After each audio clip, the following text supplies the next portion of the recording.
Hi guys! Mega love shout out sa lahat ng ating mga manonood sa ang sulok mo kayo ng mundo. Magandang umaga, magandang tanghali at magandang gabi po sa ating lahat. Sana po ay nasa mabuti tayong kalagayan lahat. Ito na naman po si Kapitana ni Heights.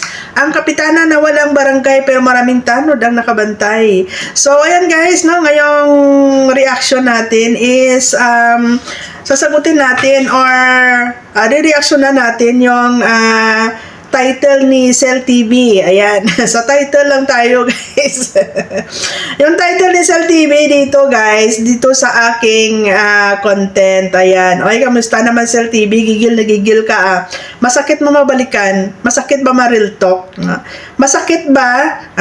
Masakit ba mabalikan na malaman ng lahat na kung meron man mga interesado sa kaperahan ng mga sponsors, walang iba kundi dyan sa loob ng mga community ninyo, dyan sa mga kasamahan mong mga makakapalang mukha, no, na inaasa yung kanilang mga pangangailangan sa mga sponsors, di ba? Bukod sa nanghihingi, mga mambubudol pa, binubulsa pa yung mga kaperahan intended doon para sa mga pagkakagastuhan. Alam mo, nakakahiya, no, na yung meron kayong mga negosyo, meron kayong mga investment, tapos malalaman ng mga tao na budol kayo, no? So hindi iwasan na isipin ng mga tao na saan kaya galing yung mga investment ninyo, di ba? Hindi naman kayo masasabi nating mapera talaga.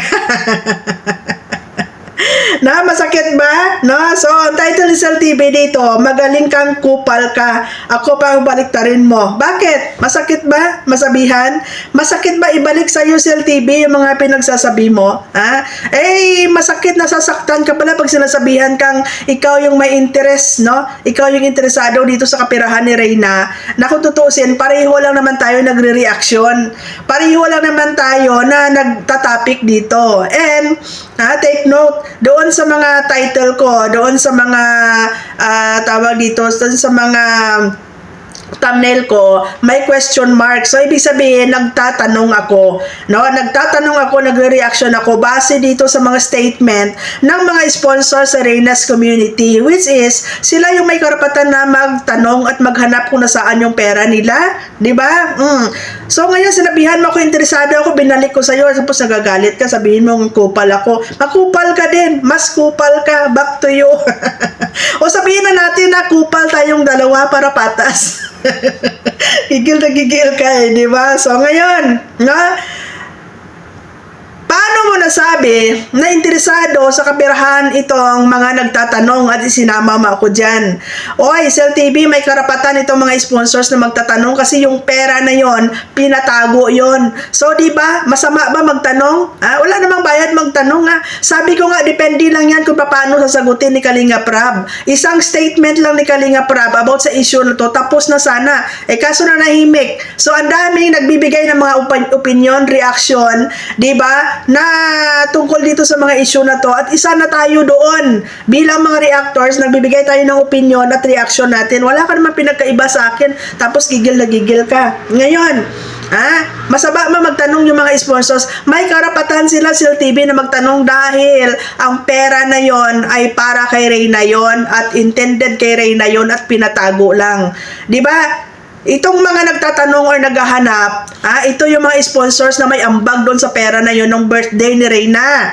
Paano? Parang wala ka yatang alam kasi in-stock ko yung channel mo, parang wala kang reaction about sa birthday ni Reyna.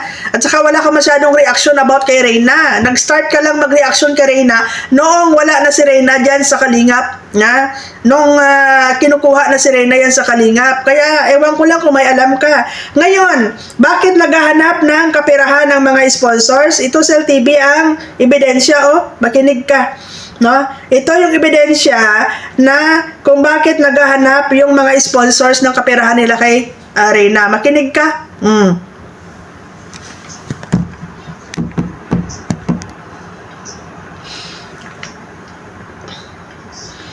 Wait lang. At ako pala ay naka-headset, no? Ako pala ay naka-headset, so tanggalin ko muna. Pakinggan mo Cell TV, ha? Pero yun nga, hindi naman pwedeng Ulitin natin para maintindihan ni Cell TV. Kasi tulog yata sa kangkungan sa Cell TV nung time na nung birthday ni Reyna. Hindi ka na iba sa amin. Yung pera mo nasa akin. Yung pera mo nasa akin. Madami kang pera sa akin. Yung binigay ng Edrenatics. Pinagpapasa sa akin. Pera mo na sa akin. Marami kang pera sa akin galing sa Edrenatics. Makinig ka mabuti, Cell TV. Huwag ka kasing patulog-tulog sa kangkungan tapos magipagdebate ka doon sa mga tao na may alam.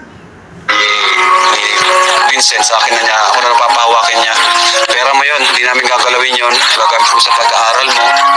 Pati yung tutor mo, tuloy-tuloy pa naman. Ulitin natin. Sa amin. Yung pera mo nasa akin. Yung pera mo nasa akin. Madami kang pera sa akin. Yung binigay ng Edrenatics. Pinagpapasa sa akin ni Vincent. Sa akin na niya. Ako na napapahawakin niya. Marami kang pera sa akin galing sa Edrenatics na ibinigay or pinahawak sa ni Kalingap Vincent Calyada sa akin. Di ba? Ito yung patunay. Ito yung tinatapik ko noon pa. Ito yung kino-call out ko dati pa kay Vincent Calyada about sa pera ni Reyna. So dito, naka-live yun. Naka-live yun nung sinabi ni Kalinga Prab kay Reyna na marami kang pera sa akin. Ang pera mo na sa akin. Galing sa Edrenatics na pinahawak ni Vincent Calyada, pinatago niya sa akin. Pera mo yun, hindi namin gagalawin yun. Gagamit ko sa pag-aaral mo. Pati yung tutor mo, tuloy-tuloy pa naman. Para sa pag-aaral mo, pati yung tutor mo. Pero sa naalala ko, yung pagpapaaral kay Reyna, nung time na inalagaan ni Roda, ay may monthly po na binibigay ang mga sponsors. Para doon sa tutor ni Reyna, may pinapadala din po monthly yung mga sponsors, which is sila din ngayon sa grupo nila ni Yen.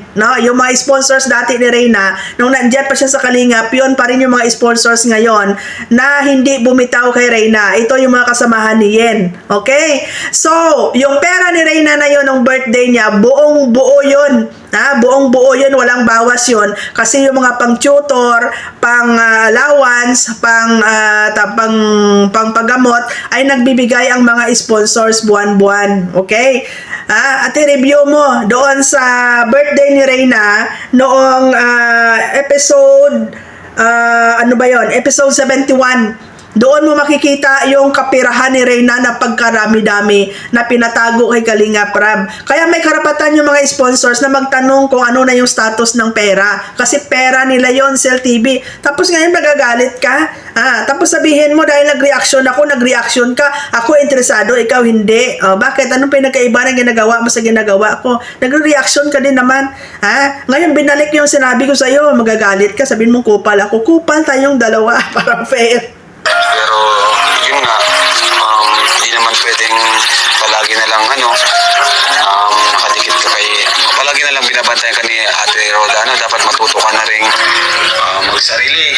Ikaw Di ba? Hindi pwedeng palagi ka na lang nakadikit kay Ate Roda. Hindi pwedeng palagi ka na lang bantayan ni Ate Roda. Kailangan matuto ka din magsarili. So ngayon yan ang nangyayari ngayon. Ang laki na ng improvement ni Reyna. Di ba? Pwede na siyang kumilos na mag-isa, marunong na siya mag-alaga ng sarili niya mag-isa. 'Di ba? So, yan ang Cell TV. Usapang pera ito. 'Di ba? Kaya huwag kang huwag kang magsabi na interesado ganito kasi pag binalik sa inyo, 'di ba, masakit, 'di ba? Kasi ang totoo, diyan talaga sa loob ng community ninyo, ang may mga interesado sa kapirahan ng mga sponsor, mga budol, mga asa sa sponsor, mga batugan baga. At alam niyo ba guys, konting info lang, sa 96 episode ni Reyna diyan sa Kalingap, alam nyo ba ang total views ni Reyna sa 96 episode niya? 82,612,000. Ngayon, kung masipag kayo, review nyo kung mali ako. Mantakin mo, sa unang episode, 8.5 million yun. Di ba? Sa unang episode ni Reyna is 8.5 million. So, sa 96 episode ni Reyna dyan sa Kalingap, umabot ng 82,612 views. Di ba? So, sa pagkalaki-laki ng views ni Reyna, Tapos, yung pera na tinatanong ng mga sponsors, hindi yan galing sa views ni Reyna. Galing yan sa gift of love ng mga sponsors, di ba? So, doon sa mga views, kahit ang kinin ni Kalinga Prab yun, walang problema kasi siya ang nag-vlog doon. No? Pero dito sa kapirahan ng mga sponsors na intended kay Reyna, yun yung tinatanong nila, yun yung hinahanap nila kung ano yung status. Hindi nila binabawi. Di ba? Hindi nila binabawi. Tinatanong nila kung ano nga ba yung status, ano nga bang balak ni Kalinga Prab doon. Kasi very clear doon sa video, nasabi niya kay Reyna, marami kang pera sa akin galing sa mga Edrain community, Edrainatics, na tinurn over ni Vincent Calyada sa akin, pinatago. Di ba? Pinatago. Napakaklaro doon yung word na pinatago. So, pag pinatago, ibig sabihin, pag hinahanap na ng may-ari, ibalik. Ano? Ang kay Pedro, ang kay Juan. Bakit? May naniningil ba dyan sa, may naniningil ba dyan sa kapirahan na hindi para kay Reyna? Intindihin nyo. At isa pang trivia. Meron akong na-receive dito na info at may hawak ako dito yung ebidensya. Merong nanghihingi na naman yan. Kalinga Prab, aware ka ba? Merong nanghihingi dyan sa mga supporters ng Franjoy. Baka daw meron kayong isi-share na blessings kasi daw magbablog daw si Kalinga Prab sa Franjoy. Uy! Habang maaga pa, putulin mo na yung sungay nyo dyan para hindi na naman kayo ma-issuehan. May ebidensya ako dito. Baka po meron kayong mga may ibibigay, may share na blessings dyan kasi mag-vlog po si Kalinga Prab sa Franjoy. Agoy! Gusto nyo malaman kung sino? Discoverin nyo. May nanghihingi na naman dyan sa supporters ng Franjoy. Okay. Kasi magbablog daw si Kalinga Prab. Baka daw meron kayong may share na blessings. Okay. May hawak akong ebidensya dito. Diba? Sabi ko sa inyo, kapitana na walang barangay, pero maraming tanod ang nakabantay. So, marami akong tanod. Ano sabi dito? Baka po may mga blessings po kayong ibibigay sa Franjoy, mag-vlog daw po si Rab. Aragoy! So, ayan guys, pasensya na talaga. Wala kasi ako talaga akong time na mag-live. Pero kung meron akong time, ang dami-dami ko pong topic na sasabihin sa inyo. Bago ako mag-reaction guys, I make sure na nagre-research ako. Hindi ako yung kuda lang ng kuda, gagaya sa Yusel TV. Diba? May knowledge ka ba talaga, Yusel TV, about sa kapirahan ni Reyna? Diba? Ito, ano lang ito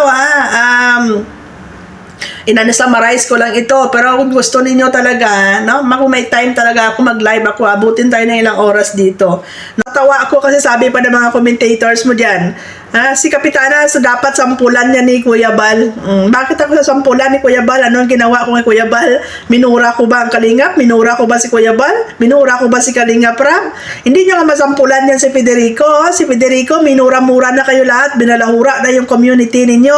Pati nga yung negosyo ni Kuya Bal na BSM Cafe, gusto pa nga sana niya sirain Gusto niya ireklamo, gusto niya idemanda, nanghihingi ng tulong sa mga Reyna's sponsor supporters para daw tulungan siya, para ma-report daw yung BSM Cafe ni Kuya Bal. Tapos ako sa sampulan nyo, anong ginagawa ko sa kay Kuya Bal? Anong ginawa ko sa Kalingap? Masakit ba ma-real talk? Kung ano man yung pinagsasabi ko dito, ito yung mga senaryo na nangyayari dyan sa loob ng community ninyo. Hindi ko ginagawa lang. Mga litsugas kayo. O yan lang muna, Masakit mabalikan. Masakit na i-back to you yung mga pinagsasabi mo. Tapos galit na galit ka kay Yen, sabihin mo kay Yen na wala akong sinabi na ganito. Di ba? Masakit, di ba? Pero yan din yung ginagawa mo, Dagdag bawas ka sa kwento, dagdag bawas ka sa reaction. Tapos pag ikaw binalikan, nagagalit ka. So maraming salamat guys. God bless and good evening po sa lahat.